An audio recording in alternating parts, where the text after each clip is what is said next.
সকলকে গীতা পাঠের এই ৫৪তম পর্বে সংস্কৃত চ্যানেলের পক্ষ থেকে অনেক অনেক অভিনন্দন, সকলকে স্বাগত, ভক্তিপূর্ণ প্রণাম।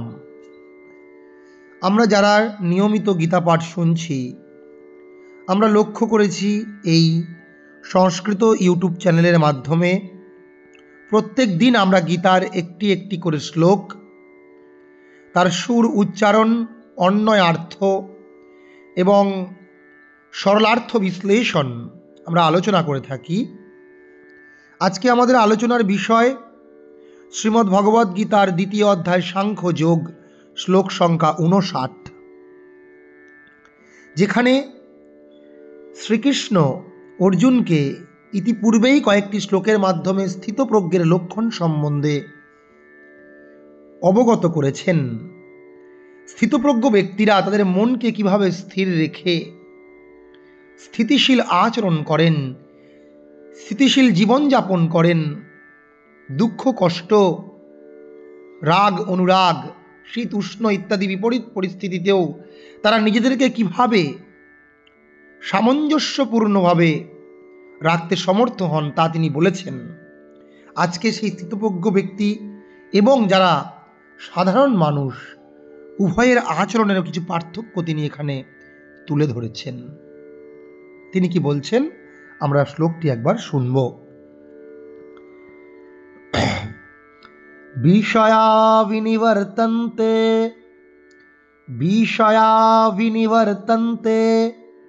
নিরাহারস্য দেহিনা, বিষয়া বিনিবর্তন্তে নিরাহারস্য দেহিনঃ, রসবর্জম রসোপ্যস্য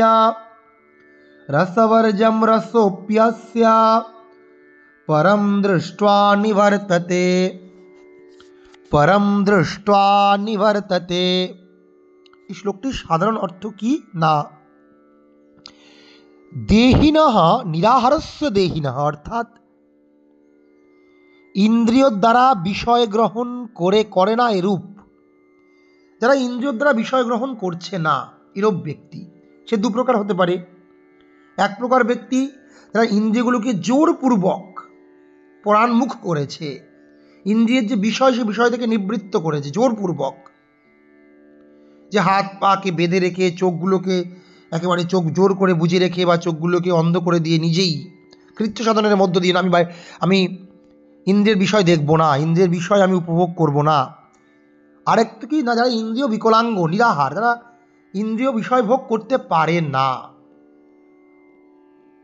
জাতভাবেই জন্মগতভাবেই যারা বা কোনোভাবে অ্যাক্সিডেন্টালি দুর্ঘটনাবশত যারা ইন্দ্রিয় বিকল হয়েছে, যাদের সেই ইন্দ্রিয় দ্বারা বিষয় গ্রহণ করে না এরূপ দেহিন পুরুষের কেবল কি হয় না, বিষয়গুলি, ইন্দ্রিয়ের যে বিষয়, যেমন চক্ষু, তার বিষয় কি না দর্শন, কর্ণের বিষয় শ্রবণ, জিহ্বার বিষয় স্বাদ, ত্বকের বিষয় স্পর্শ,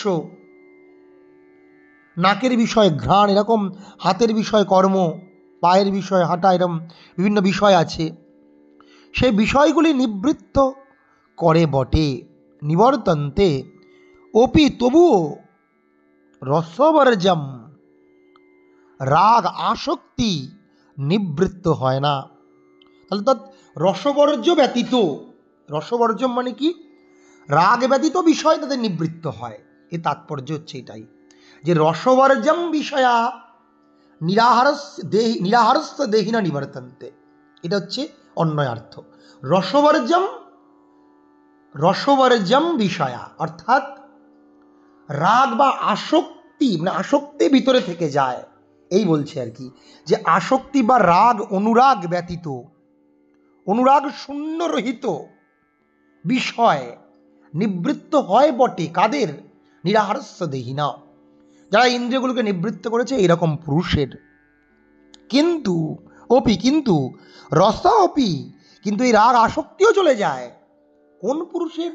যারা পরম দৃষ্টা, পরমাত্মাকে সাক্ষাৎকার করে নিবৃত্ত হয়ে যায়, পরমাত্মাকে সাক্ষাৎকার করেছে, পরম দৃষ্টা নিবর্ততে। কিন্তু যারা পরমাত্মাকে সাক্ষাৎকার করেছে, পরমাত্মার প্রতি শরণাগত হয়েছে, সেই পরমাত্মা তত্ত্বকে উপলব্ধি করেছে, তাদের কিন্তু বিষয় ভোগের তৃষ্ণাটাও চলে যায়, অর্থাৎ রাগ বা আসক্তিও চলে যায়। কিন্তু যারা শুধু ইন্দ্রিয়গুলোকে নিবৃত্ত করেছে, বা যাদের শুধু ইন্দ্রিয়গুলো নিবৃত্ত হয়েছে, সে যে কোনো উপায়ে হোক, তাদের বিষয় ভোগ হয়তো সাময়িকভাবে চলে যায়, কিন্তু বিষয় ভোগের তৃষ্ণা কিন্তু থেকে যায়। এর জ্বলন্ত উদাহরণ আমরা যদি রবীন্দ্রনাথ ঠাকুরের গুপ্তধন পড়ি, সেই গুপ্তধনে দেখতে পাবো যে সন্ন্যাসী, ওই বংশের সন্ন্যাসী, তার কি হলো, সে সন্ন্যাস নিয়ে নিল, কিন্তু সন্ন্যাসী নিয়ে গিয়ে দেখা যাচ্ছে সেখানে কিছুদিন পরে আবার মনে হলো না একবার দেখি না সে কি আছে সেখানে গিয়ে। তারপরে আবার সেই রাগ অনুরাগবশত সেই সোনার খাদে যখন গিয়ে পড়ল, অনেক তখন ওখানে গিয়ে তার পুরোপুরি নিবৃত্ত হলো। তার মানে ভিতরে আসক্তি ছিল ছায়ের আগুনের মতো। আমরা তুষের আগুন দেখেছি, উপরে যেন কি হয়, নিভে গেছে, কিন্তু ভিতরে দাও দাও করে জ্বলতে থাকে। ঠিক সেরকম এই বিষয়ভোগের তৃষ্ণা, রাগ, আসক্তি এই ভিতরে কিন্তু থেকে যায়। এই যাওয়া খুব কঠিন। আমাদের ইন্দ্রিয় নিবৃত্ত হয়েছে, ভাবছে আমি কিছু দেখছি না, আমি কিছু শ্রবণ করছি না, কিন্তু ভিতরে তৃষ্ণাটা আছে। এই তৃষ্ণা তখনই চলে যাবে পরম দৃষ্টা, যখন আমরা পরমাত্মাকে সাক্ষাৎকার করতে পারবো, যখন পরমাত্মার উপলব্ধি হবে, ঈশ্বর উপলব্ধি হবে, ঈশ্বরের সন্নিধান হবে, ঈশ্বরের প্রতি শরণাগতি আসবে। এটাই কিন্তু এই শ্লোকের তাৎপর্য। এই শ্লোকটা অত্যন্ত কঠিন এবং সরল, আমরা যেমনভাবে বুঝবো, কিন্তু একটু বোঝার বিষয় আছে। তা আমরা অন্যটা আরেকবার দেখব। কি বলছে না, শ্লোকটি এরকম আছে, বিষয়া বিনিবর্তন্তে নিরাহারস্য দেহিনা, প্রথম লাইনে। তাহলে এখানে আগের লাইন, পরের লাইন থেকে রসবারজম এই শব্দটি আনতে হবে বিষয়ার আগে। তাহলে প্রথমে কি দাঁড়ালো, যে নিরাহারস্য দেহিনা, অর্থাৎ ইন্দ্রিয়গুলিকে নিবৃত্ত করেছে যে পুরুষ, সেই পুরুষের রসবর্জম বিষয়া নিবর্তন্তে। রসবর্জম অর্থাৎ আসক্তি ব্যতীত বিষয় নিবৃত্ত হয়, বিষয় ভোগ নিবৃত্ত হয়, কিন্তু আসক্তিরা থেকে যায়।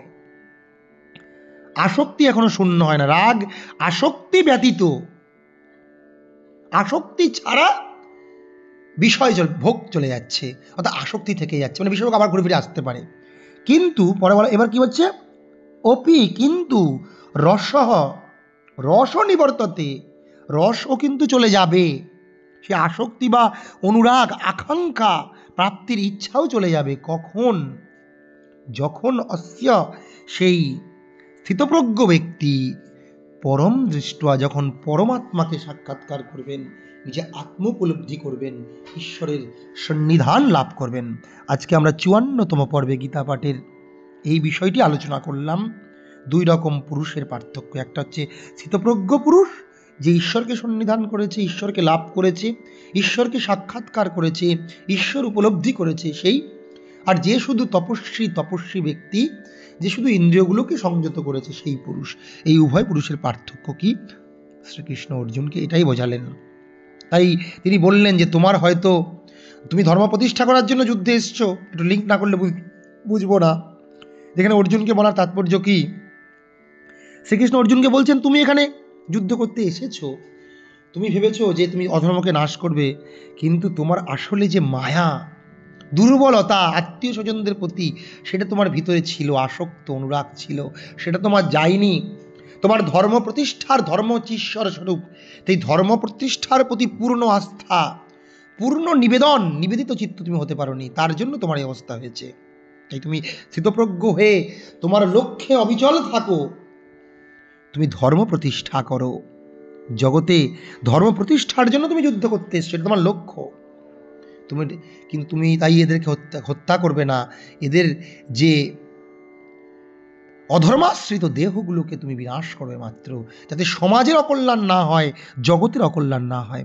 তোমার মধ্যে এই চেতনা, এই বোধ এখনো জাগ্রত হয়নি। আসলে তুমি সেই পরম উদ্দেশ্য সাক্ষাৎকার করতে পারোনি, যে পরম ধর্মম দৃষ্টা, সেটা তোমার হয়নি।